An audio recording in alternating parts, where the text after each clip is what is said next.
مال کیسے بڑھتا اور بابرکت ہوتا ہے؟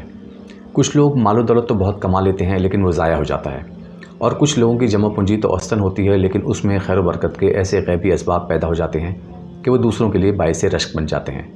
مال و دولت اور بابرکت رزق کے دروازے کیسے کھلتے ہیں اور ان میں خیر و برکت کیسے پیدا ہوتی ہے، وہ اعمال ذیل میں پیش خدمت ہیں۔ اللہ تعالیٰ نے رزق کے 17 دروازے مقرر فرمائے ہیں اور اس کی چابیاں بھی بنائی ہیں۔ جس نے یہ چابیاں حاصل کر لیں وہ کبھی تنگ دست نہیں رہے گا۔ پہلا دروازہ نماز ہے۔ جو لوگ نماز نہیں پڑھتے ان کے رزق سے برکت اٹھا لی جاتی ہے، وہ پیسہ ہونے کے باوجود بھی پریشان رہتے ہیں۔ دوسرا دروازہ استغفار ہے۔ جو انسان زیادہ سے زیادہ توبہ و استغفار کرتا ہے اس کے رزق میں اضافہ ہوتا رہتا ہے، اور اللہ تعالیٰ ایسی جگہ سے رزق دیتا ہے جہاں سے کبھی اس نے سوچا بھی نہیں ہوتا۔ یہ کالم نور حسین افضل صاحب کی کتاب قلم کی قسم سے ماخوذ ہے۔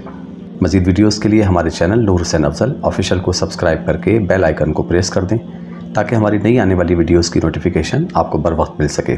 ویڈیو کو لائک کریں اور دوستوں کے ساتھ شیئر کریں تاکہ وہ بھی اس سے مستفید ہو سکیں۔ تیسرا دروازہ صدقہ ہے۔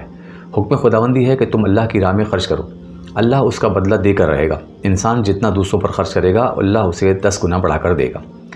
چوتھا دروازہ تقوی اختیار کرنا ہے۔ جو لوگ گناہوں سے دور رہتے ہیں اللہ اس کے لیے آسمان سے رزق کے دروازے کھول دیتے ہیں۔ پانچواں دروازہ کثرت سے نفلی عبادات کی ادائیگی ہے۔ جو لوگ زیادہ سے زیادہ نفلی عبادت کرتے ہیں اللہ ان پر تنگ دستی کے دروازے بند کر دیتے ہیں۔ حکم خداوندی ہے کہ اگر تم عبادت میں کثرت نہیں کرو گے تو میں تمہیں دنیا کے کاموں میں الجھا دوں گا۔ لوگ سنتوں اور فرض پر ہی توجہ دیتے ہیں اور نفل چھوڑ دیتے ہیں، جس سے رزق میں تنگی پیدا ہونا شروع ہو جاتی ہے۔ چھٹا دروازہ حج اور عمرے کی کثرت کرنا ہے۔ حدیث میں آتا ہے کہ حج اور عمرہ گناہوں اور تنگ دستی کو اس طرح دور کرتے ہیں جس طرح آگ کی بھٹی سونا چاندی کی میل کو دور کرتی ہے۔ ترمذی شریف۔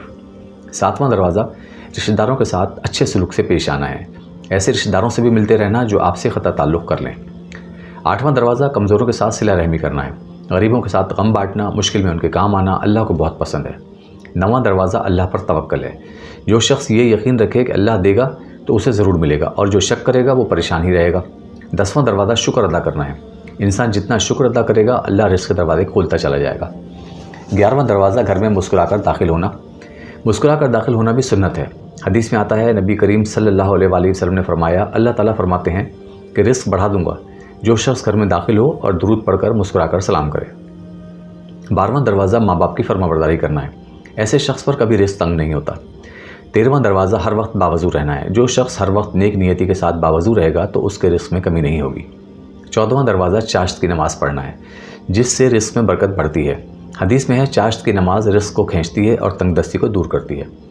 15واں دروازہ روزانہ سورہ واقعہ پڑھنا ہے، اس سے رزق بہت بڑھتا ہے۔ 16واں دروازہ ہے اللہ سے دعا مانگنا۔ جو شخص جتنا صدق دل سے اللہ سے مانگتا ہے اللہ اس کو خواہش کے مطابق اسے عطا کرتا ہے۔ 17واں دروازہ اپنے مال کی زکوٰۃ عطا کرنا ہے، اس سے باقی مال محفوظ، پاک اور بابرکت ہو جاتا ہے۔ یہ تیر بہدف قرآن و سنت سے ماخوذ اور بزرگوں کے تجربات سے ماخوذ اعمال ہیں۔ اللہ تعالیٰ ہمیں اس پر عمل کرنے کی توفیق عطا فرمائے، آمین یا رب العالمین۔